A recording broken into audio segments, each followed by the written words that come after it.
17వ వచనాన్ని మనం చూద్దాం. నీ పొరుగు వాని ఇల్లు ఆశింపకూడదు, నీ పొరుగు వాని భార్యనైనను, అతని దాసునైనను, అతని దాసినైనను, అతని ఎద్దునైనను, అతని గాడిదనైనను, నీ పొరుగు వానిదగు దేనినైనను ఆశింపకూడదని చెప్పాను.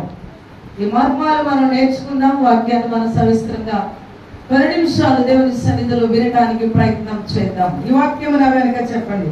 నీ పొరుగు వాని ఇల్లు ఆశింపకూడదు, నీ పొరుగు వానిదగు దేనినైనను. సరిగా చెప్పాలి. నీ పొరుగు వానిదగు దేనినైనను ఆశింపకూడదని చెప్పాను.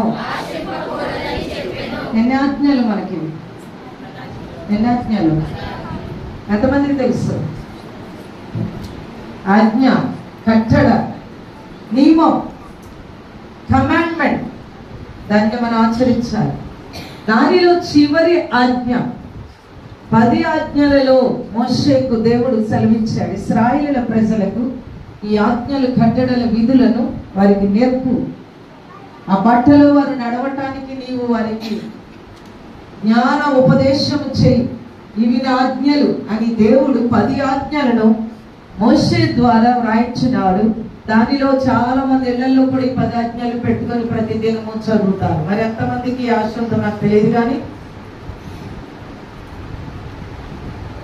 ఆజ్ఞలను, విధులను గైకుంటే ఇశ్రాయేలీయులకు ఐగుప్తిలో కలిగిన ఏ రోగము నీకు రాదు. ఒకవేళ వస్తే నిన్ను స్వస్థపరిచే యెహోవాను నేను.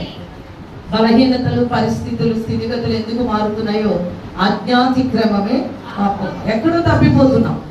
అందుకనే ప్రతిదినము ఆజ్ఞలను మా ఫ్రెండ్ ఇంట్లో కూడా చూసాను నేను. చాలా మంది ఇళ్లలో చూసాను. ఫ్రేమ్ కట్టించి ఫోటోలు పెట్టుకుంటాం కదా, ఇంపార్టెంట్ గా మన ఇళ్లలో పెట్టుకుంటాం. వాళ్ళు ప్రత్యేకముగా మనం ఎంటర్ అవుతుండగా 10 ఆజ్ఞలు ఒకవేళ మనం మర్చిపోతే అవి జ్ఞాపకం చేస్తూ ఉంటాయి. ఇలా ఉండాలి, ఇలా చేయాలి, ఇలా బ్రతకాలి అని చదివచ్చిన వారందరూ కూడా ఉదయకాలం ఆ కుటుంబస్తులేమి, ఆ గృహములు అడుగు పెట్టిన వారేమి ఆజ్ఞలను చదివచ్చిన వాళ్ళని చదవకుండా ఉండలేరు. ఆటో వెళ్తూ ఉంటది, ముందు వెనకేదో రాసి ఉంటది. మౌనంగా ఉందామన్నా కానీ కళ్ళు దాని మీదకి వెళ్ళి ఏం చేస్తాం? ఆటోమేటిక్ గా దాన్ని చదువుతాం.